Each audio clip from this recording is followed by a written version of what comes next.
He tried to poison me for my millions. He didn't see this coming. They say success changes people. What they don't say is how greed exposes them. I'm a retired businesswoman. Elderly, yes, but not stupid.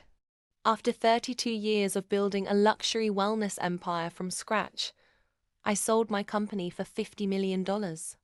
And to celebrate, I invited my only son and his wife to dinner Michelin-starred, candlelit, quiet piano in the background. My treat. We toasted champagne, laughed, talked about travel plans, and for a second, I thought maybe I did something right after all. Then I excused myself to use the restroom. On my way back, just steps from our table, a young waiter intercepted me, pale and shaking. He whispered, "Ma'am, I think your son just put something in your drink." I saw him. I froze. My heart didn't race, it slowed.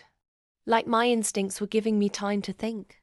I looked past the waiter. My son was swirling his wine, grinning. His wife glanced nervously toward my glass. I didn't panic. I smiled. Walked back to the table like nothing happened.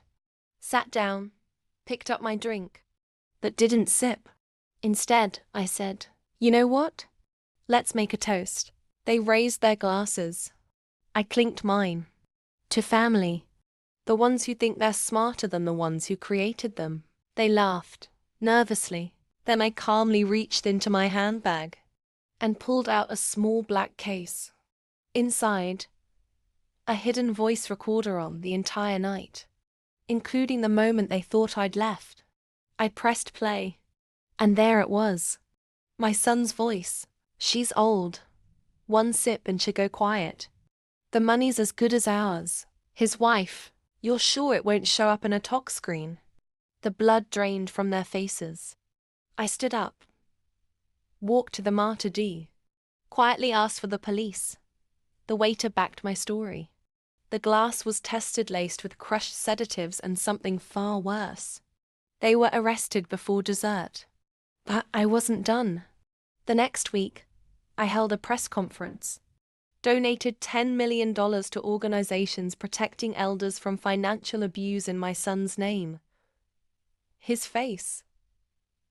All over the media, from heir to would-be murderer. And the rest of my estate? Rewritten. Not 1 cent goes to blood. It now funds scholarships for women over 60 launching businesses in their second act, because I didn't survive corporate warfare, raise a son alone, and build an empire from the ground up, just to be taken out by family in a 5-star restaurant. So here's what I learned. You don't owe anyone your fortune, especially the ones who'd kill to take it.